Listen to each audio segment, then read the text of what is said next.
जय गुरुदेव. गंगा सागराशी मिळाली, पुन्हा न परते सागरूची झाली.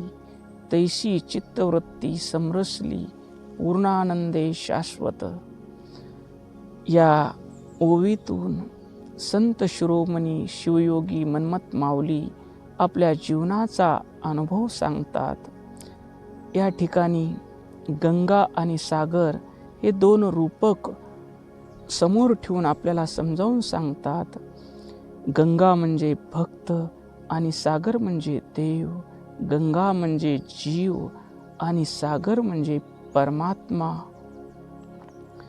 गंगा ज्यावेळेस पात्रात असते त्यावेळेस ते स्वतःला एक नदी समजते आणि तिच्या ठिकाणी अभिमान असतो की मी देवाला अभिषेकासाठी वापरलं जाणारं पवित्र जल आहे.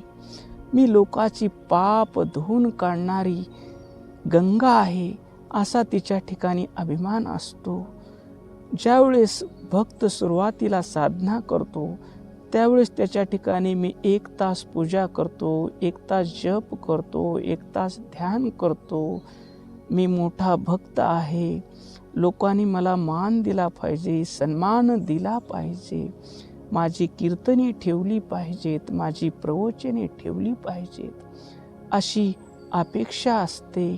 असा त्याच्या ठिकाणी मी भक्त आहे, मी ज्ञानी आहे असा अभिमान असतो. पण ती गंगा ज्यावेळेस सागराला मिळते त्यावेळेस गंगेचा अभिमान जातो. मी देवाच्या अभिषेकासाठी वापरलं जाणारं पवित्र जल आहे आणि मी लोकाचं पाप धुणारी गंगा आहे. हे नाम रूप तिचं विलय पावतं. सागराशी समरस होऊन ती सागरच होते. तसा हा भक्त पूजा जप ध्यान करता करता देवच होतो. हा जीवच साधना करता करता ध्यान करता करता विश्वरूप परमात्माच होतो. गंगा सागराशी मिळाली, पुन्हा न परते सागरूची झाली. ती गंगा जसं पुन्हा सागर झाल्यानंतर गंगा नदी होत नाही, तसं हा भक्त एकदा देवत्वाला प्राप्त झाला, विश्वव्यापक परमात्मा स्वरूप झाला, त्यावेळेस तो 3.5 हाताचा मी देह आहे असा स्वतःला संकोचित न समजता विश्वात भरलेला परमात्मा मीच आहे.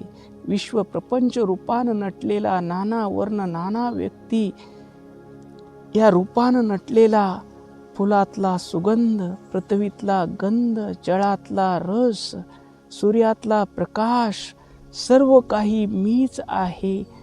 मी परमात्मा स्वरूप आहे, मी आनंद स्वरूप आहे, मी शांत स्वरूप आहे, मी प्रेम स्वरूप आहे, मी ज्ञान स्वरूप आहे.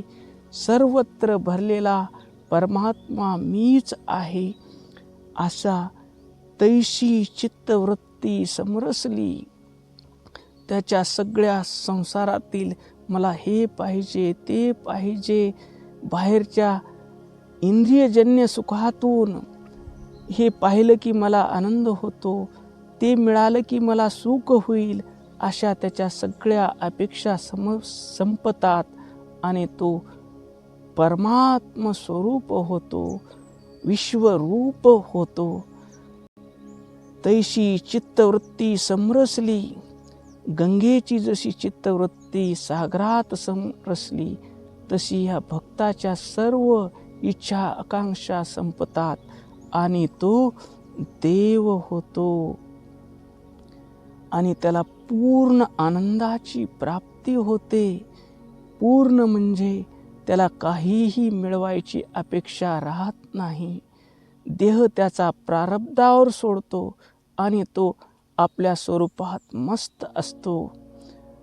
आणि आनंद म्हणजे सुख दुःखाच्या पलीकडील अवस्था, जे कुठल्याही बाह्य गोष्टीपासून मिळत नाही. अकारण आपल्या स्वरूपातून प्राप्त होतो त्याचं नाव आनंद. असा भक्त कसा देव होतो, जीव कसा शिव होतो, या एका ओवीतून माऊलीने अत्यंत यथार्थ सांगितले आहे. याचं चिंतन करता करता आपणही भक्ताचा प्रवास करत करत देव व्हावं, जीवाचा प्रवास करत करत परमात्मा स्वरूप व्हावं. ओम शांती शांती शांती.